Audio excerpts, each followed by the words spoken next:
What's going on, everyone? I'm just a typical, average American here today to react and learn about why Norway could join the European Union. Maybe. So, apparently, some new information has come out that shows that Norway and Norwegians might be starting to change your minds about the EU. So, historically, famously, Norway is not part of the European Union. And not that long ago, I actually did a video where I learned about why Norway is not part of the EU. And now I see this. There's news and recent news that Norway might be thinking about an EU membership bid. And I just want to learn about what has changed, what Norwegians are thinking about this, and where this all stands. So let's take a look. So let's start with a quick history of Norway-EU relations. Norway's engagement with European integration began in 1960, when it joined the European Free Trade Association, or EFTA. At the time, EFTA was an alternative trade bloc for those European states that were unable or unwilling to join the European Economic Community. Yeah, like from what I understand, Norway actually has a pretty good thing going on, right? Like, you're not part of the EU, but you get a lot of the benefits of doing free trade with the rest of Europe. So, I don't know, it always seemed like Norway kind of has a good thing going on, but obviously there's got to be reasons to not do this. There's got to be reasons to do it. I don't know. I don't understand everything. Or EEC, the main predecessor to the EU. Originally, EFTA included 7 countries: Austria, Denmark, Norway, Portugal, Sweden, Switzerland, and the UK. Okay. Now, at the time, these were known as the Outer 7, as opposed to the so-called Inner 6 that made up the EEC, namely Belgium, France, West Germany, Italy, Luxembourg, and the Netherlands. Okay. The Outer 7 all appreciated the benefits of deeper economic integration, but either weren't willing to join the EEC or saw EFTA as a stepping stone towards full accession. Okay. This is all very interesting to me, by the way. Here in the United States, we don't learn anything about this stuff, which is really kind of embarrassing because the EU is a very, very important organization, and I don't remember ever learning about it in school or anything. There's a lot of European stuff we just don't really talk about here in America, so this is really interesting for me. This was true of the UK, which expressed its intention to join the EEC in 1961. Originally, the Inner 6 seemed keen, so following British lead, Norway, Denmark, and Ireland applied to join alongside. Okay. However, in 1963, French President Charles de Gaulle vetoed this accession, both because de Gaulle worried that the UK would act as sort of a Trojan horse for American interests, and because he worried that enlargement would make it harder to pursue deeper integration. Somehow we made an appearance in this video, the United States. And part of the reason this guy declined this, including declining Norway, was to not let America get any kind of foot in the door. Not let America be a part of this. Wow. The same 4 tried again in 1967, but de Gaulle vetoed them again. De Gaulle finally resigned in 1969, and his successor, Georges Pompidou, was more open to enlargement, so the 4 applied again in the early 70s. Norway, Denmark, and Ireland all held referendums to secure popular consent. But while Denmark and Ireland voted yes, Norway narrowly voted no. I forgot about this. I had no idea. Okay. I remembered Norway had tried twice to become part of this and was declined. But then Norway actually had a chance to join the EEC, or whatever would become the EU. Norway actually held a vote and would have done it except the people of Norway said no. Okay. with 46.5% in favour and 53.5% against. Whoa. That's a really close vote. That's really close. Wow. Now, this left Norway in EFTA, but in 1994, most of EFTA, including Norway, moved even closer to the EU by joining the European Economic Area, or EEA, which Right. basically brought them into the EU single market. Right. Again, this was widely understood as a stepping stone towards full membership, and on January 1st, 1995, Finland, Austria, and Sweden actually joined the EU.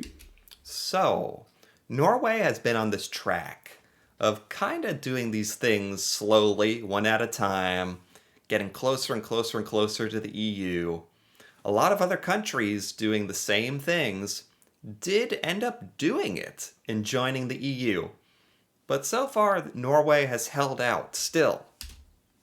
However, once again, Norway held a referendum but voted no, this time with 48% in favour and 52% against. 48 to 52. That is neck and neck. So, what's the point of this video? Is that percentage changing? Now, are more Norwegians in favor? Is so close, 48 to 52. Leaving it in the EEA along with Liechtenstein and Iceland. Wow. Polls suggested that Norwegians remained split on this issue until really about 2010, but no government really wanted to bring it up, largely because coalition governments are the norm in Norway, and almost all of the minor parties oppose accession. Support for accession then cratered during the Eurozone crisis, both because the EU Wow, okay, this is interesting. This is getting into the details that I don't know about. Norway, it might be the more popular that Norway should join the EU. Maybe a majority of Norwegians are okay with it, but no Norwegian government has brought it up because it's not popular with the smaller parties. I think I understand why. Okay. both because the EU was beset by bitter infighting and because the EU economy was struggling. Throughout the 2010s, polls found that only about 20% of Norwegians wanted to join the EU, while 70% were against the idea. Wow. Norwegians were also worried that as one of the richest countries in Europe, accession would mean that Norway would have to bail out poorer countries. This is kind of something I've thought about on the surface level. You know, I don't know everything about this, but Norway is doing very well. Norway has been very successful. Why would you change anything? I don't know. I don't know one way or another, but Norway has done very, very well so far. After Putin's invasion of Ukraine, however, support for joining the EU increased markedly, and polls in 2022 and 2023 found that about 30% of Norwegians were in favour of the idea, compared to about 55% against. And support has increased yet further in the past few months, with the most recent polling we could find from Norstat suggesting that 37% of Norwegians are in favour of joining the EU, compared to 43% who oppose the idea. So neither side has 50%. What's the other percent? Like people that aren't sure? So after the war in Ukraine started, that changed some Norwegians' minds about this. Okay. Why does that change your mind? Norway could join the EU and then give better aid to Ukraine or something? Implying a net support level of -6. While this is still obviously short of a majority, if current trends continue, there could plausibly be at least a plurality in favour of joining in the near future. Wow. And Norwegian politicians have noticed this swing. And last week, the leader of the opposition Conservatives told the Financial Times that we are by definition in favour of EU membership. Wow. If there comes a window to apply, we will apply. Wow. Wow. So basically, if things go a certain way, there could be another referendum, another vote in Norway. I don't know. It still sounds like it's not a majority. Do you need a majority to for Norway to agree on this? So I don't know how realistic this actually is. So why is support for joining the EU on the rise in Norway, to the extent that Norwegian politicians have started talking about it again? Yeah. Well, it's presumably a reaction to Trump's apparent abandoning of Ukraine and his antagonistic attitude to Europe generally, which America strikes again. We're a part of this. Although, not too long ago, although Trump was very rude to Zelensky and embarrassingly kicked him out of the White House, not that long ago, we definitely signed a new mineral deal with Ukraine, basically guaranteeing, U.S. support in Ukraine, because now we're going to be like taking minerals from Ukraine, because of course we want something, and we're going to have Americans in Ukraine. And therefore, if they are attacked, we are going to be drawn in by default to defend our own people. And it's kind of this indirect, roundabout way of saying America will defend Ukraine if it comes down to it. At least that's what I've heard with this mineral thing. But that did happen. has pushed Europe closer together. But it's also because the EU is just doing more than usual, including developing an independent security policy. As an EEA member, Norway is basically already in the EU, albeit with some exemptions for politically sensitive areas like fishing. The trade-off for Norway has always been that it gets its exemptions, but it doesn't get a vote, or really any say in EU policy. That's a drawback. There are some things Norway does not get, as not actually a member of the EU, doesn't get to vote or have a say in the policies. That's kind of significant. In the past, this trade-off was apparently worth it, but as the EU transitions from a bureaucratic power into more of a geopolitical power, at least some Norwegians have decided it's more important that they have a say in how this happens. Okay. This might also be motivated by anxieties about Svalbard, a sparsely populated archipelago that's part of Norway, but that's located nearly 1,000 kilometers from Norway's northmost city of... What's going on with Svalbard? What's going on with Svalbard? Tromsø. As part of a wider geopolitical battle in the Arctic, Russia has shown increasing interest in Svalbard, and last month accused Norway of militarizing the archipelago, creating the potential pretext for military action. What? Whoa. I did not know about that. That's another reason why I enjoy these kind of videos.